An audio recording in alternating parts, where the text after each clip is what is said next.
Hola, ¿qué tal amigos? ¿Cómo están? Muy buenas noches. Yo soy Esdras Chabot y esto es Dinero y Poder. El presidente Felipe Calderón anunció cambios en su gabinete. Ernesto Cordero deja la Secretaría de Hacienda para buscar la candidatura presidencial por el PAN. Su lugar lo ocupa José Antonio Meade.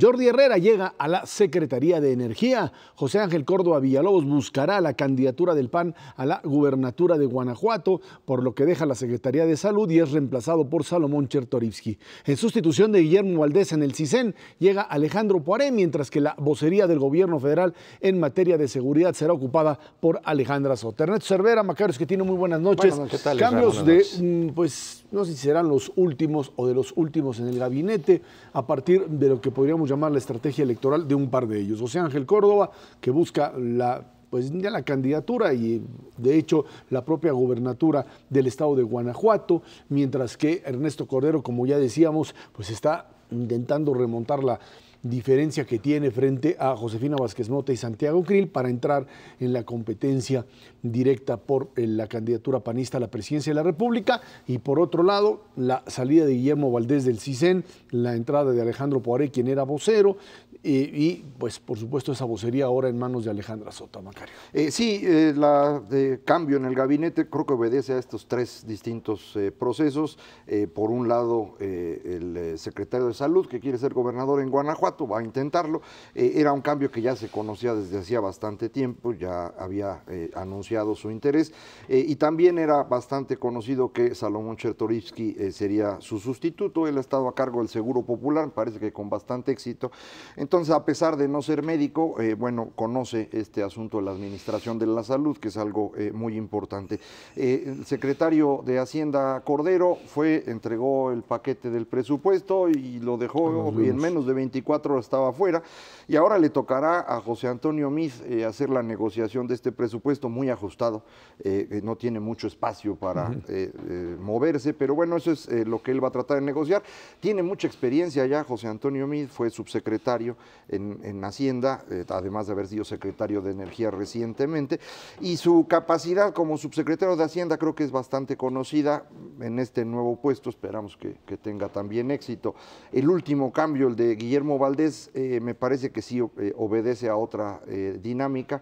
Guillermo Valdés llevaba 5 años en el CISEN, es un trabajo de mucho desgaste y me imagino que esa es la razón por la cual se mueve, y ahí es donde pues hay algunas preocupaciones de distintos opinadores en la vida pública, porque el señor Poiré, pues además de haberse dedicado últimamente a la vocería en materia de seguridad, tiene una trayectoria más bien del área política, y siempre la preocupación con el CISEN ha sido que se utilice en cuestión política. A mí me parece que es más un viejo mito que una realidad, pero bueno, esta preocupación existe. Esdras, de todos los cambios, yo creo que el que más me preocuparía es sin duda alguna el de Hacienda, no por las calificaciones de José Antonio Meade, sino por la situación actual que atraviesa la economía mexicana y por la situación específica de la negociación presupuestal. Evidentemente no es lo mismo hacer un presupuesto desde dentro, conocer todas las tripas del asunto, no porque no las conozco a José Antonio, de alguna manera él participó en la elaboración de varios de estos presupuestos con anterioridad. Yo diría es especialmente difícil la coyuntura porque es un presupuesto que de entrada aparenta ser procíclico, profundizar, y va a haber una negociación muy turbulenta con la Cámara de Diputados de aquí a noviembre. El jaloneo va a estar a la orden del día, trae, digamos, problemáticas que sin duda alguna van a sacar chispas, y evidentemente yo te diría la situación económica internacional tampoco ayuda en esa materia. Esa es la otra parte, ¿no? La verdad es que en todo caso estamos volviendo otra vez a repetir en esta semana el gran temor del caso griego el día de ayer, y hoy todavía se siguen moviendo por ahí las expectativas de que Grecia finalmente entre en default, deje de pagar, y en el corto plazo, algo que otra vez vuelve a mover las economías en el terreno pues de su capacidad de sobrevivir, y ahí otra vez la discusión sobre cómo esto le pega a la economía mexicana, que ha tenido pues buenos resultados en los últimos meses, Ernesto. Sin duda alguna está emproblemado el mundo, y sobre todo esta duda permanente de si va a subsistir el euro o no y qué implicaciones va a tener para las diferentes economías a nivel internacional. Lo que es inevitable es un proceso de desaceleración, lo que es ya cada vez más probable es un proceso de recesión, y dada la vinculación que tenemos con los Estados Unidos, México no se va a salvar si entra a Estados Unidos precisamente en un proceso recesivo. Y frente a ese contexto, un secretario de Hacienda lleva una enorme responsabilidad. Tiene que actuar rápidamente en términos del ajuste. Yo no sacaría la posibilidad de que sea un presupuesto de egresos de la Federación que tenga que ajustarse 2 o 3 veces en el transcurso de los siguientes 6 meses, una vez aprobado. Y para eso pues necesitas conocerlo de entrada de manera muy importante. Sí, aquí en esta presentación del presupuesto se hacen ciertas estimaciones sobre el futuro que no necesariamente se pueden aclarar y que esto pues puede haber colocado a José Antonio Meade en una situación compleja porque él entra con los pues datos ya establecidos y va a tener que negociar con un muy pequeño margen una gran presión de parte de los gobernadores del PRI. Entonces esto le dificulta a él, pero bueno, suponemos que podrá resolverlo. Cuando él sale de la Secretaría de Energía, entra en su lugar Jordi Herrera, él había sido ya subsecretario en esta secretaría. Sin embargo, lo que se discutía públicamente, los rumores que había, es que quien iba a ocupar esa secretaría era la subsecretaria Lorenza Martínez de la Secretaría de Economía. En los últimos momentos la decisión ya no le favoreció. Es algo pues que parece también un cierto fortalecimiento del grupo del señor Cordero desde Los Pinos en la búsqueda de la candidatura, porque pues Jordi Herrera es uno de los personajes más cercanos a este potencial candidato, y poco después de esto también salió el subsecretario de Función Pública, Rogelio Carvajal, para dedicarse a coordinar la campaña. No se puede llamar campaña formalmente todavía, pero bueno, el esfuerzo por llegar a las aspiraciones. Él va a coordinar el proceso aspiracional del señor Cordero, efectivamente. Ahora, en la Secretaría de Salud no me preocupa mayormente la transición. Yo creo que Salomón Chertoriski no solamente tiene una experiencia importante, sino que viene con un espaldarazo, siendo del mismo grupo del presidente, y evidentemente también con un espaldarazo en materia presupuestal. Entonces no va a tener mucho problema para esa transición. Con la experiencia de Seguro Popular atrás, claro, que es sin duda alguna... que es el programa más importante. De hecho es más grande el Seguro Popular hoy que la Secretaría de Salud. Sí, ahora, en el caso del CISEN, sí queda claro que a un año de la elección, a menos de un año de la elección presidencial, todo este asunto de quién maneja los temas de seguridad nacional y la información se vuelve vital. No porque se pueda utilizar directamente el CISEN como un instrumento político. Yo dudo cuando los gobernadores priistas dicen es que el presupuesto y el aparato de gobierno se va a utilizar en favor de las elecciones, en favor del PAN en las elecciones. La verdad es que para que esto se dé, pues tendríamos que apagar una enorme cantidad de reflectores que hoy están puestos. La verdad es que hay una diferencia enorme entre los mecanismos de control a nivel federal y lo que sucede con los gobernadores de los estados, priistas, panistas o perredistas, el que lo sepa utilizar. A nivel federal están puestos los reflectores, cualquier movimiento que se dé es demasiado transparente como para no pescarlo, lo que no sucede en la operación al interior de los gobiernos de los estados, donde ahí sí la mano entra y sale sin que nadie se dé cuenta. Por ejemplo, los programas realmente importantes en materia social, como Oportunidades o Procampo, todo el padrón de beneficiarios está puesto en internet desde hace varios años. Es muy fácil darle seguimiento y encontrar si están cambiando las cosas. Eso no ocurre en las partes del presupuesto de desarrollo social que van en convenio con los estados. Ahí los estados hacen lo que les da la gana y el dinero pues puede moverse muy fácilmente. Entonces, efectivamente, si alguien tiene posibilidad de mover recursos para las elecciones, son los gobernadores. Y lo mismo ocurre en materia de estos asuntos de seguridad y espionaje, o como se le quiera llamar. Pues ya es muy fácil tener estos equipos, y de hecho los tienen varios gobernadores, probablemente más eficientes que el CISEN en materia política, porque el CISEN está más orientado en asuntos que tienen que ver con amenazas a la seguridad, y no crean ustedes que hay así como, no sé, 300,000 espías disponibles. No, los recursos del CISEN son bastante limitados. Incluso durante el gobierno de Fox estuvieron a punto de desaparecer esta institución y le ha sido difícil ir creciendo. Entonces es más un mito que otra cosa, pero bueno, se sigue pensando que hay un riesgo para muchos articulistas en la presencia de Poiré ahí. No, y sin duda alguna, digo, si hay algún legado en la parte del CISEN en estos últimos 5 años, es precisamente haberle dado un vuelco fuera de la parte de espionaje y precisamente para atender las amenazas de seguridad nacional. Y ese es un punto que no se puede soslayar para los siguientes 15 meses. Está tan emproblemado el país con este tipo de amenazas en términos de seguridad que a quién le va a dar tiempo de meterse en la otra parte política, nada más atendiendo los problemas que está enfrentando en este momento en términos de seguridad nacional. Ya no nada más la parte del crimen organizado, sino todos los otros problemas vinculados a la soberanía del país, a la parte migratoria, a una serie de factores que uno ni siquiera se imagina que amenazan directamente la seguridad nacional. Puede ser la escasez de agua, la problemática agrícola, que son cosas que verdaderamente atiende el CISEN. Incluso Guillermo Valdés en su discurso cuando entregó el puesto habló de terrorismo islámico como una posibilidad que había que atender y que es algo que ha estado permanentemente presente. Y que se maneja con un muy bajo perfil en el país más y más mejor y que bueno, pues también tiene que ver con los problemas en la frontera con los Estados Unidos. Finalmente, Jordi Herrera en la Secretaría de Energía, una secretaría que muchos dicen pues tiene varias cabezas, o sea, la central que es el secretario y Comisión Federal de Electricidad y Pemex. No, las centrales son Comisión y Pemex, ¿no?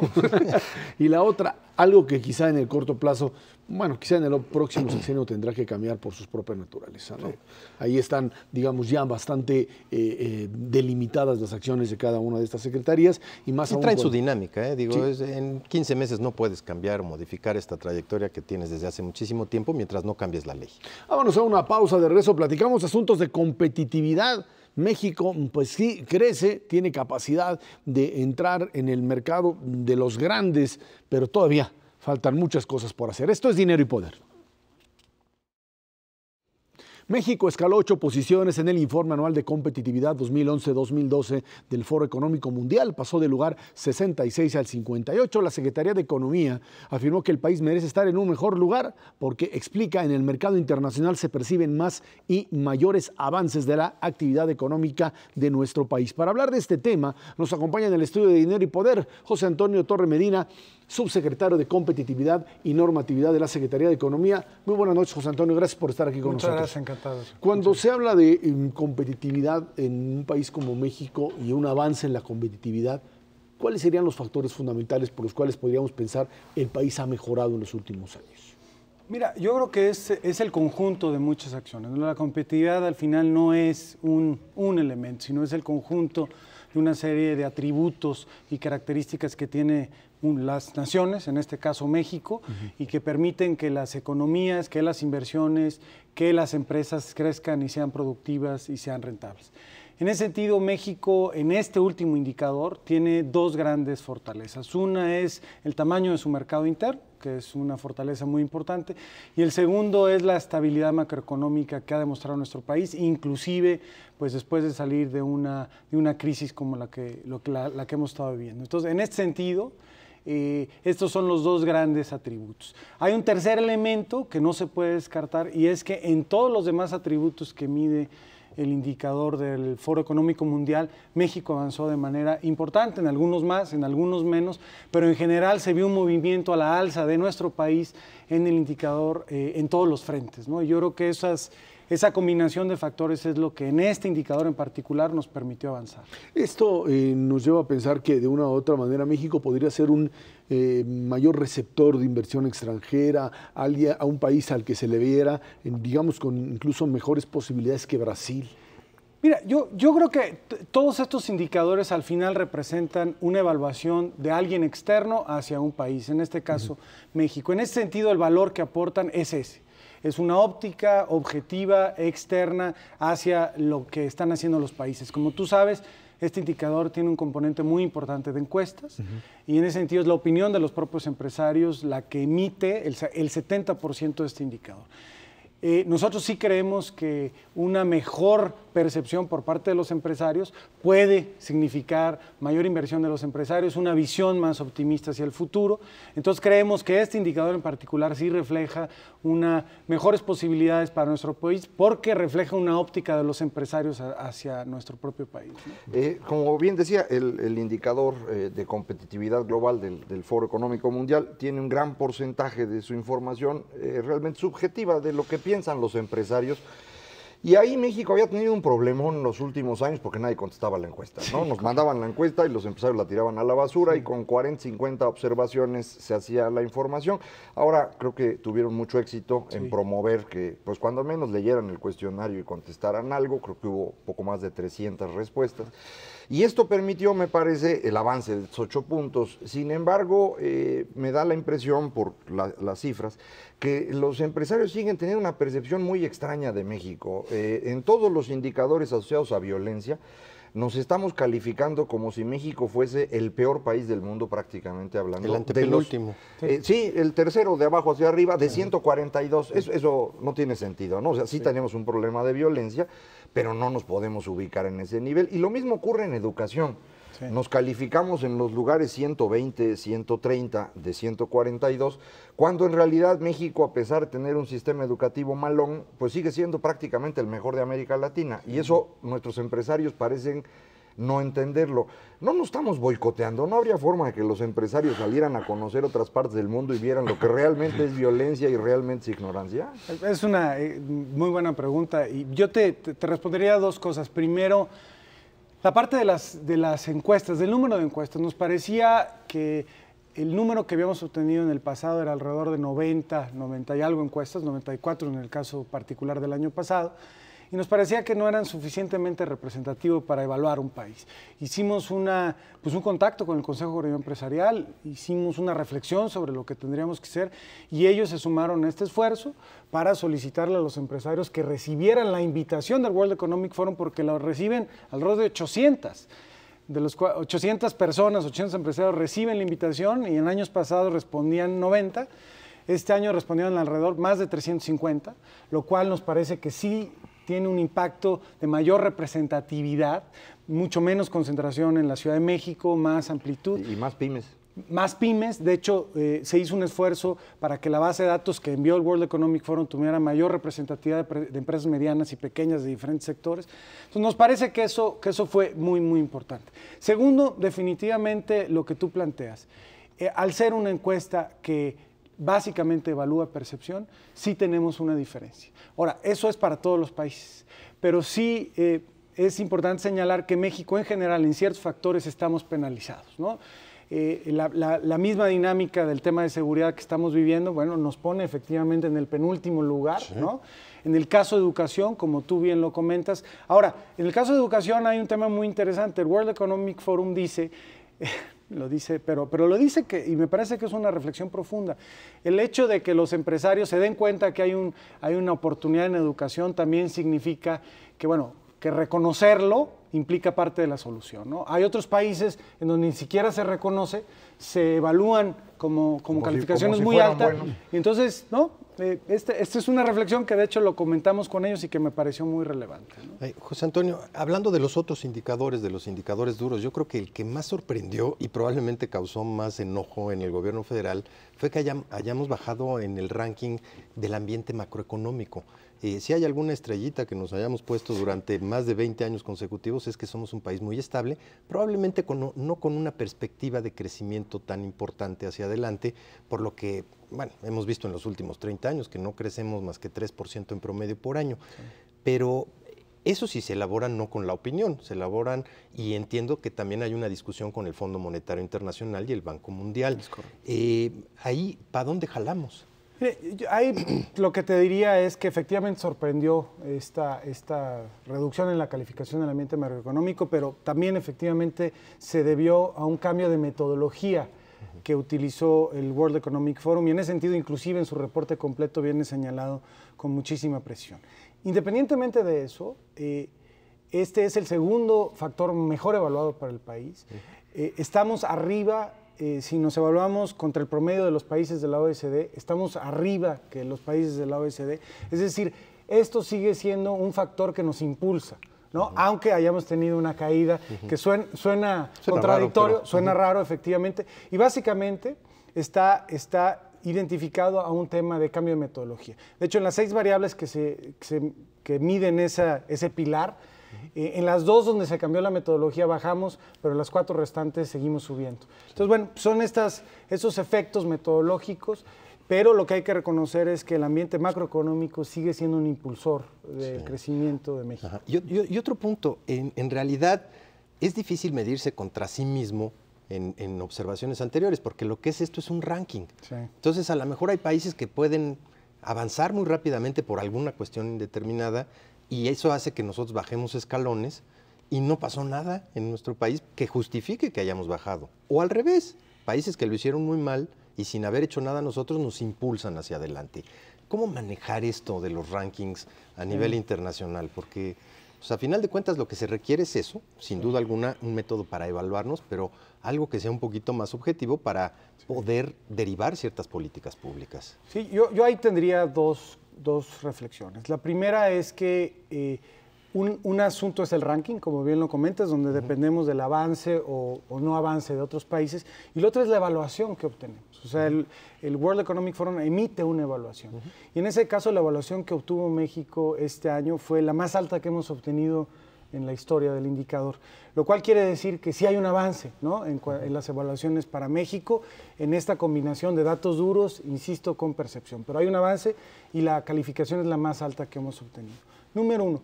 Segundo, yo creo que tenemos que ir un poco más allá del dato, ¿no? Del número, estamos en la posición, ¿no?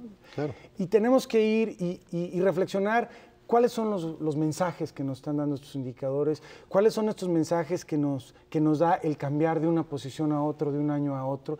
Y me parece que es ahí donde tendríamos que también dedicar más tiempo, dedicar más análisis, más reflexión a esas cosas, ¿no? Y si hay un mensaje, tiene que haber alguien que lo escuche, ¿no? Porque muchos de los mensajes no van al gobierno federal, van a la Cámara de Diputados. La competitividad es un asunto de todos, ¿no? En donde el gobierno federal tiene su parte, los gobiernos estatales, la Cámara de Diputados, la Cámara de Senadores, el Poder Judicial, los ciudadanos, ¿no? La competitividad es un asunto de todos y cada uno debemos asumir nuestra responsabilidad. Al respecto, esto de que es de todos, también es de los empresarios, pero una cosa que me llamó muchísimo la atención es en dos indicadores en los que más mejoramos, 25, 30 puntos, es la percepción que tienen los empresarios de ellos mismos. Es decir, la capacidad que tienen las empresas de descansar su administración profesional, ese es uno de los indicadores, y el otro es la eficiencia de los consejos de administración. El brinco es de 30 posiciones. Yo no he percibido así una gran mejora en los empresarios. Yo creo que más bien estos 300 que contestaron, pues se tienen en mejor percepción ellos mismos, aunque la percepción sobre la educación y la violencia pues fue la misma. Ahí también no hay manera de que lo hagan realidad eso de la eficiencia de los consejos de administración. Mira, yo creo que efectivamente, ¿no? Este incremento, este brinco importante que se dio es una opinión de los empresarios hacia su propia actividad, ¿no? Y yo creo que ese ejemplo es un excelente ejemplo también para demostrar este espacio que hay, esta brecha que hay entre la percepción y la realidad. Así como en este caso se hizo un incremento muy importante, nos parece que en el caso de educación, caso de infraestructura también. En algunos casos estamos evaluados de manera pues, muy baja y países que tienen infraestructura claramente inferior a nuestro país están evaluados de mucho más alto que nosotros. Entonces también tenemos que trabajar todos, ¿no? Inclusive el gobierno federal para comunicar mejor estas brechas y estos espacios. Entonces nosotros vemos esto como una oportunidad, ¿no? Para comunicar con mayor claridad pues en qué posición estamos. La encuesta que hace el World Economic Forum dice 1 muy bueno, 1 muy malo, 7 muy bueno. Entonces tampoco ayuda mucho a posicionarte. Pero hay una brecha entre percepción y realidad que estamos buscando cerrar. Ahora, Juan Antonio, más allá de lo que plantea esta encuesta, los problemas de competitividad en México están basados en trabas que se siguen manejando como parte de un sistema hecho para que las cosas no funcionen y que se ha venido desmontando.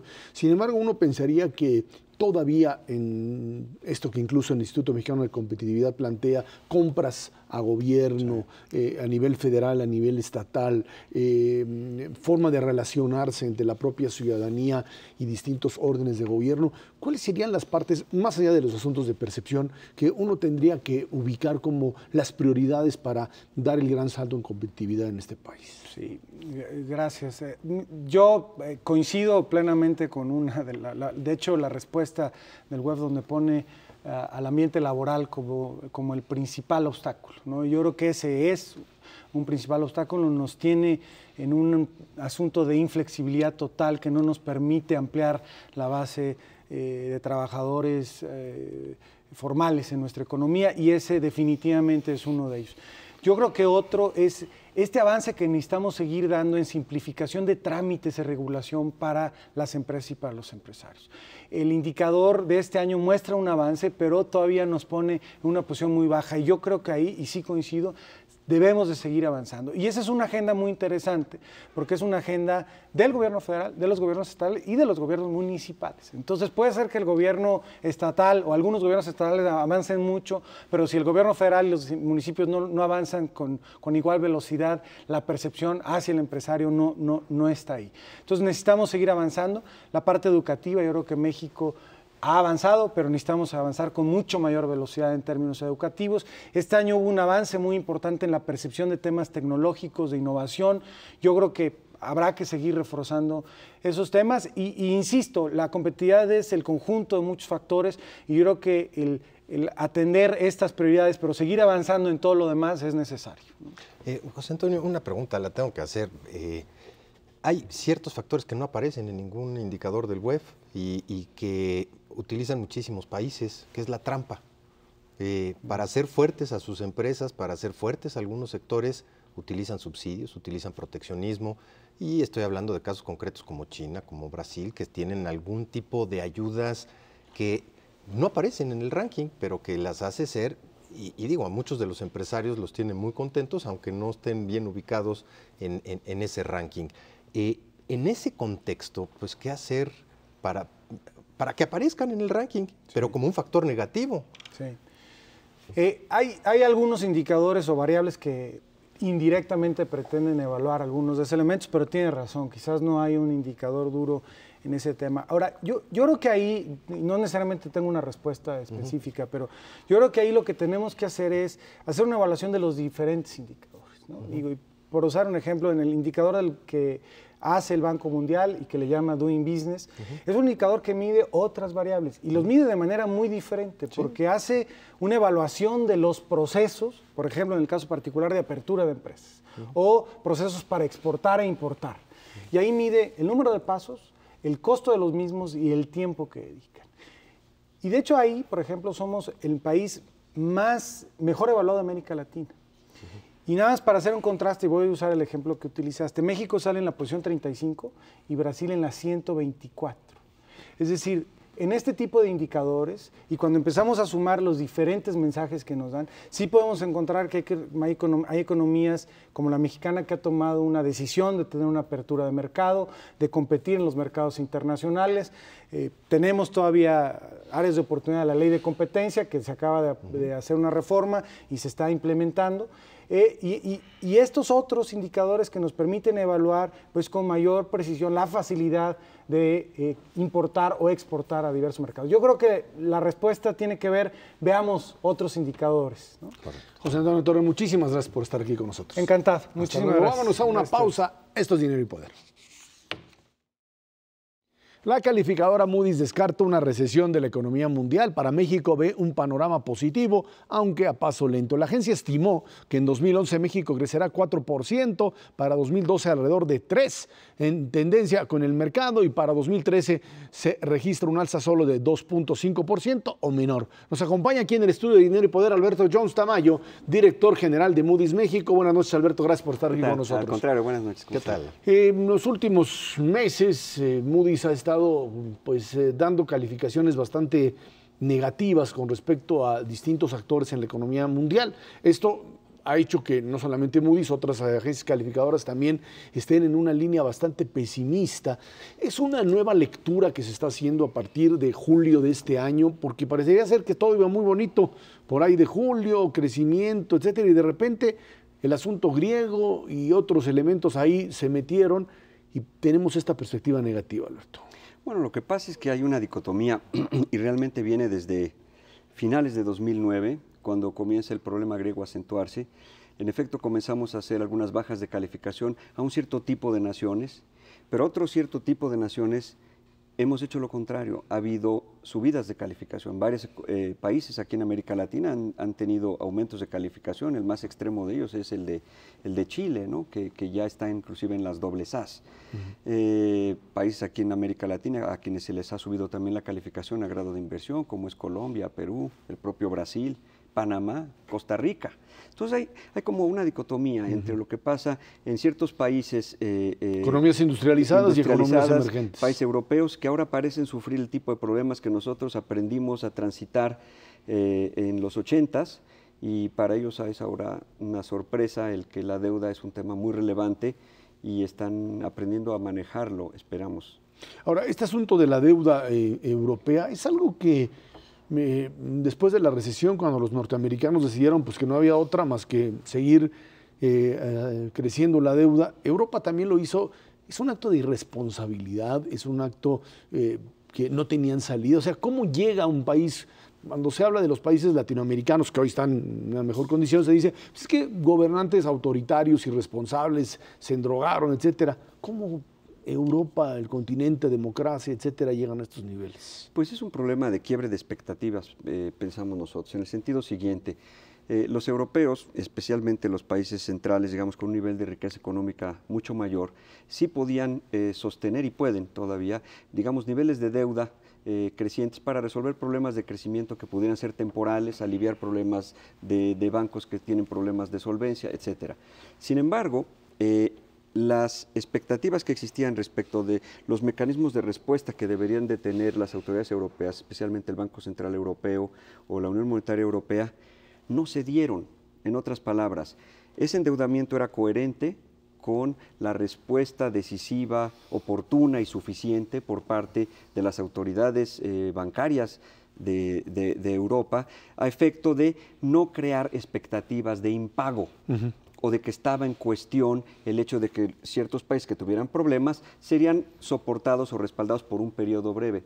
Se rompe el paradigma de las expectativas en el apoyo, digamos, del sistema, y eso es lo que tiene al mundo de cabeza, por decirlo coloquialmente, en términos de en quién confío o cómo puedo confiar.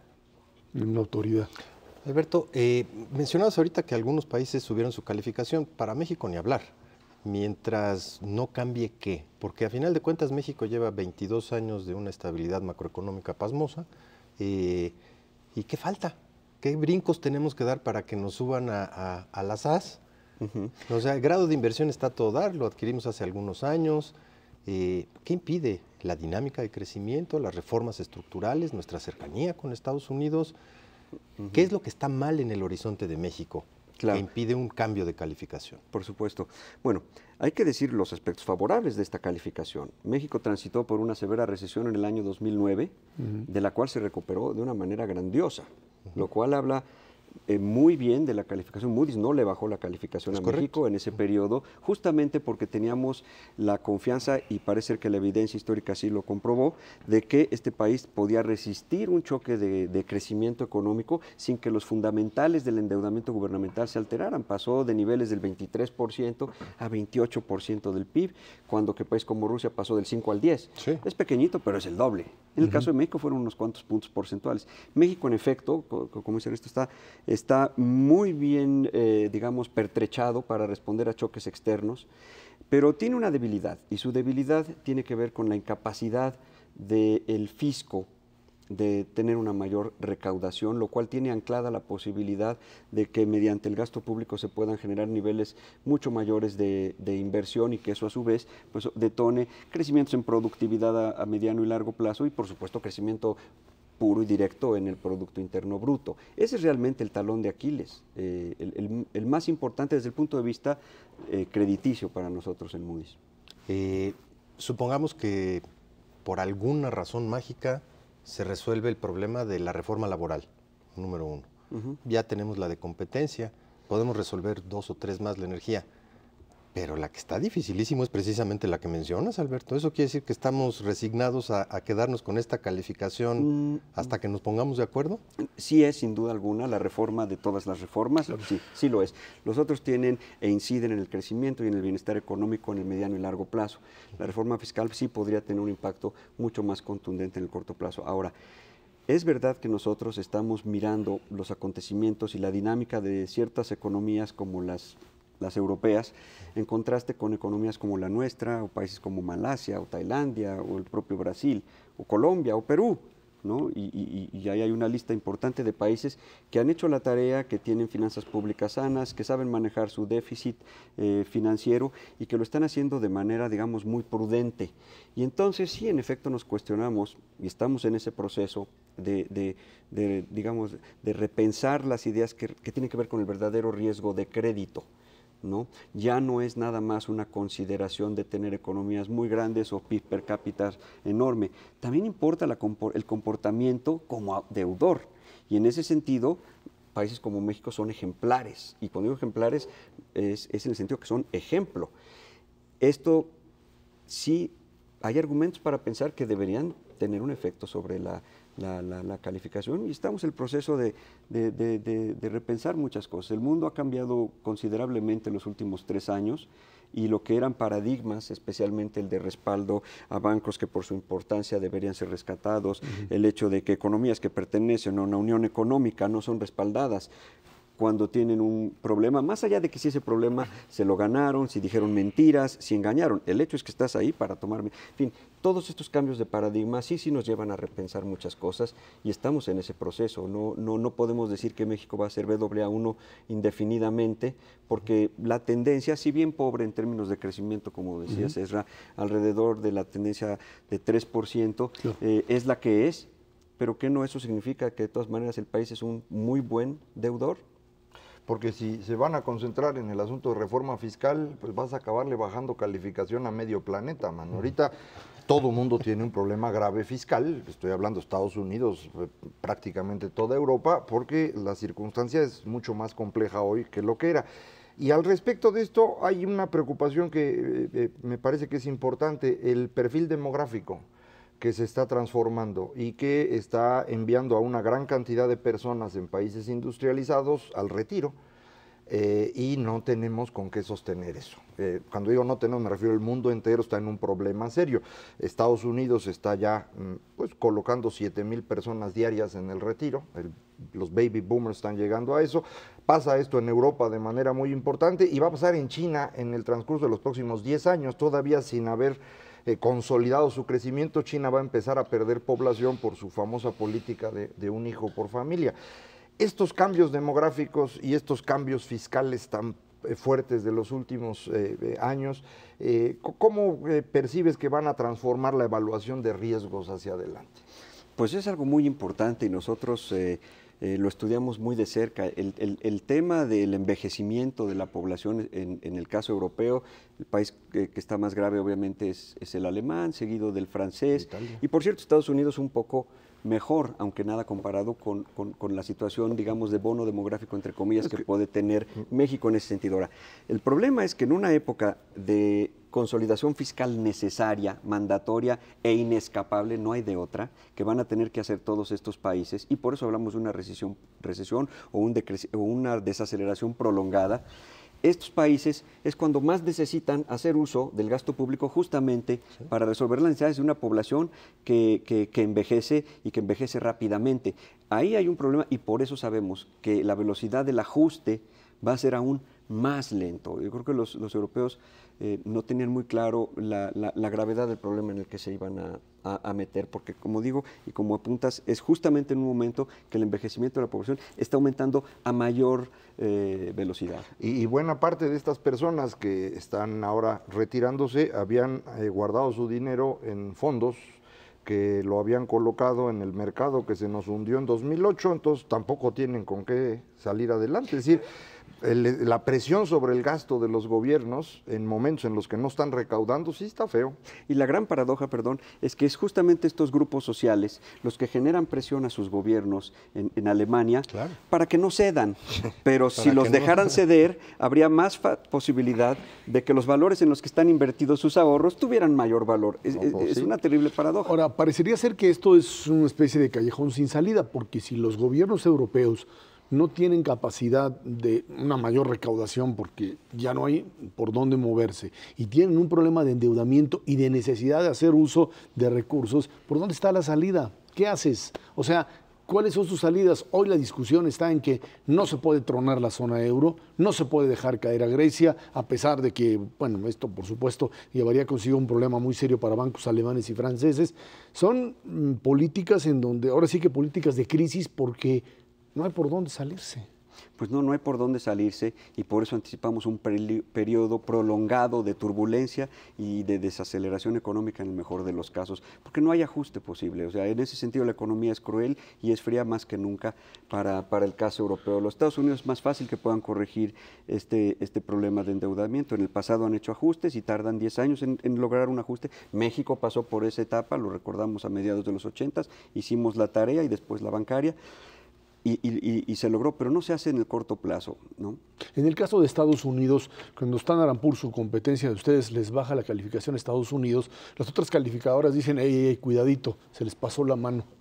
Bueno, nosotros advertimos desde el 2 de junio las acciones que íbamos a tomar en función de los acontecimientos que se dieran, primero a nivel del Congreso y segundo en caso de que se aprobara un aumento del techo y que hubiera un paquete presupuestal, por lo menos temporal, que permitiera dar tiempo político para que los agentes políticos de ese país se pusieran de acuerdo. Nosotros estimamos que sí va a ser posible que de aquí al año 2013 puedan llegar a un acuerdo de un paquete presupuestal que sea mucho más razonable, que reduzca mucho más la trayectoria, digamos, del gasto y del endeudamiento. Y nosotros decimos, bueno, si hay una caída severa del crecimiento en los Estados Unidos el año próximo, si no ajustan realmente en los hechos el gasto público en el año 2012, o bien si el costo de fondeo de los Estados Unidos aumentara, cosa que paradójicamente fue exactamente al revés, entonces sí tomaríamos una acción de baja de calificación. Hoy día la perspectiva es negativa y digamos... estamos esperando atentamente a ver que se den todas esta consolidación en el paquete presupuestario. ¿Por qué Moody's y otras calificadoras tendrían más esperanza en la reforma fiscal en Estados Unidos que en México, mano? Si allá la polarización parece ser más o menos la misma y con todo respeto la calidad de la clase política tampoco es muy distinta, ¿no? Bueno, nosotros sí pensamos que eventualmente, porque sabemos que hay consenso político en México respecto de la necesidad de tener finanzas públicas sanas y los gobernadores saben muy bien que necesitan más impuestos para poder lograr sus objetivos de desarrollo regional. Ahora en 2013 igual que en Estados Unidos después de la elección, ¿no? Pues es una posibilidad. No la tenemos incorporada en la calificación, como no la tenemos tampoco en los Estados Unidos, sino su perspectiva seguiría siendo estable, ¿no? Claro. En todo caso, esta diferencia entre Estados Unidos y Europa estaría basada en qué, o sea, para entenderlo claramente, ¿por qué los Estados Unidos sí pueden encontrar una mejor salida a este momento que Europa? Bueno, se mencionó el tema del envejecimiento y aunque la diferencia contra México es grande, en relación a los europeos también es grande a favor de los Estados Unidos. Segundo, el tamaño mismo de la economía, su dinamismo, la capacidad de innovación tecnológica, que es medible y nosotros seguimos ciertos indicadores, el tamaño de la productividad, tanto de la mano de obra como del capital en ese país. La posibilidad de que en ese país, cuando se hacen ajustes fiscales y se ponen más impuestos, en verdad se pagan y hay mecanismos para agravar a la sociedad que son efectivos a largo plazo. El tamaño mismo de la población, que todavía está creciendo, pues da unos señales muy diferentes. Por otro lado, aunque tarde, el Congreso se puso de acuerdo con el Ejecutivo. Temporalmente, pero... Después la experiencia histórica nos dice que se seguirán poniendo de acuerdo.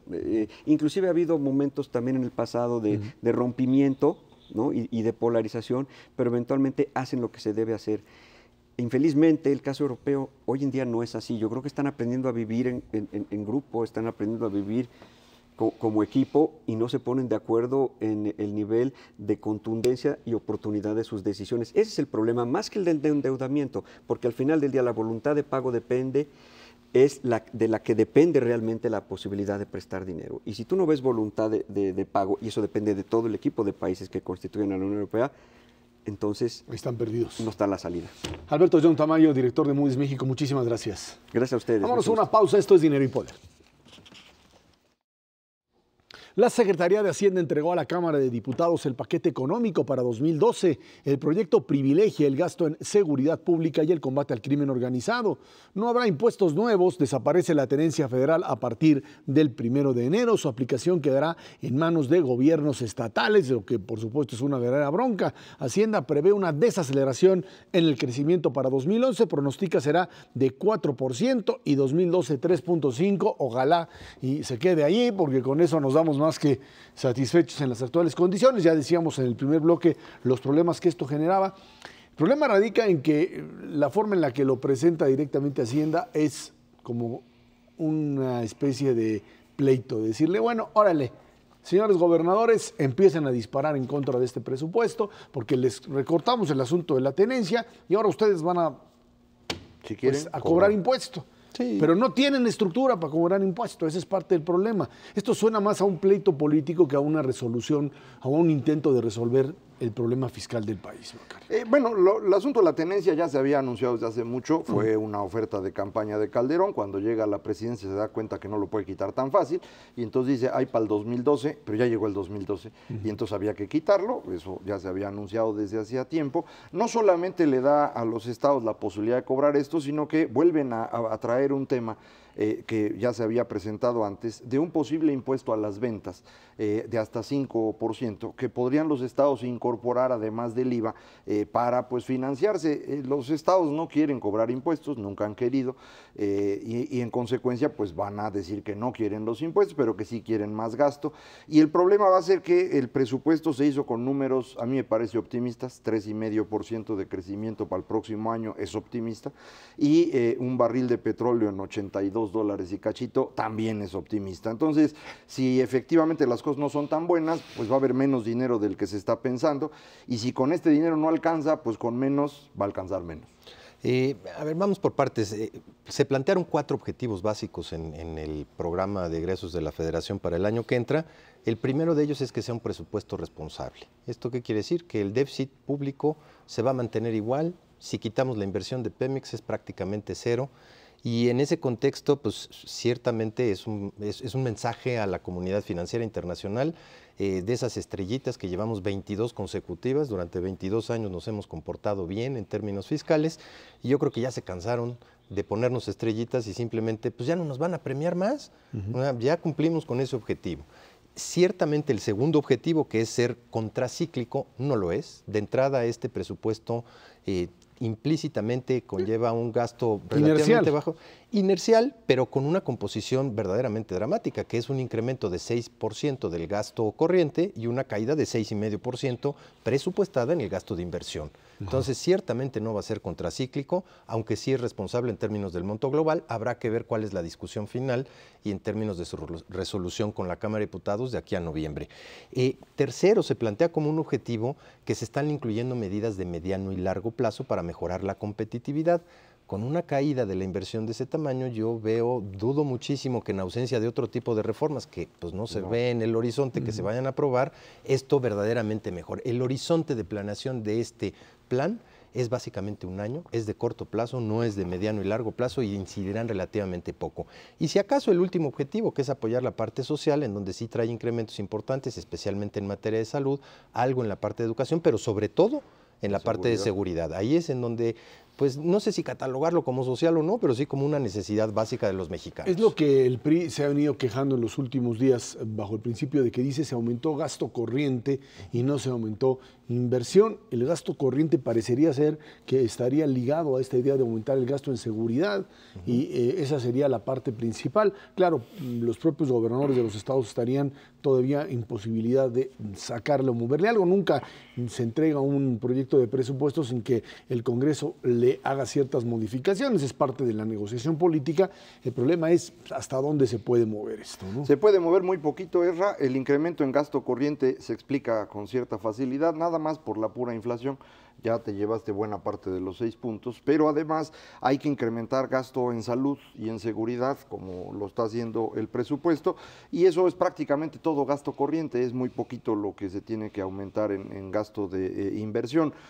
Pues tenemos una gran cantidad de hospitales en México y una gran cantidad de clínicas, y lo que no tenemos son médicos y medicinas, y por eso luego tenemos tantos problemas en la atención, y eso es gasto corriente.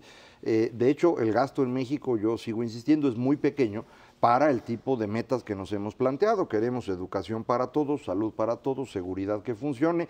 Pues eso requiere mucho más de lo que estamos pagando. 30% del PIB. Pues sí, más y o estamos menos. gastando 23, 22, no alcanza con eso. Porque tenemos ingresos de 22 y 23. O menos, de hecho. Pues entonces, Sí, Finalmente, Macario, Ernesto, el problema aquí radica también en el hecho de que pues, es un año electoral y eso no hay que entenderlo como tal.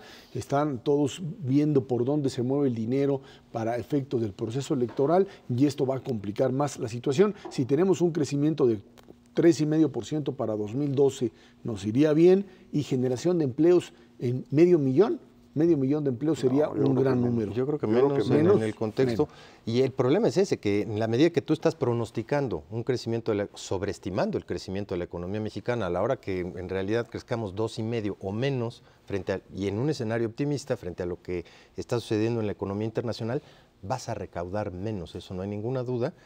El precio del petróleo va a caer y vas a tener menos dinero en conjunto para repartir entre estados y municipios. A mediados del año que entra, ¿vas a salir a anunciar que disminuyes los subsidios? Después de julio. No, a mediados va a ser el 8 o 9 de julio, ya que pasó la elección, ahí anuncias lo que puedas, mano, porque si no, no va a alcanzar el dinero. Por eso, pero ya te echaste 6 meses en un presupuesto que no necesariamente va a checar y cuadrar con lo que estamos viendo de entrada. Y la gran apuesta sigue siendo que el precio del petróleo no se caiga mucho, porque si no, estaríamos metidos en un problema muy serio. Ernesto Cervera, Macario Schettino, muchísimas gracias. Gracias a usted que nos ve y nos escucha aquí todos los martes en 11 TV México, Dinero y Poder. Estamos en la radio Noticias MBS de 5 a 7 de la tarde, de lunes a viernes en el 102.5 del FM. Por nuestra parte, muchas gracias y muy buenas noches.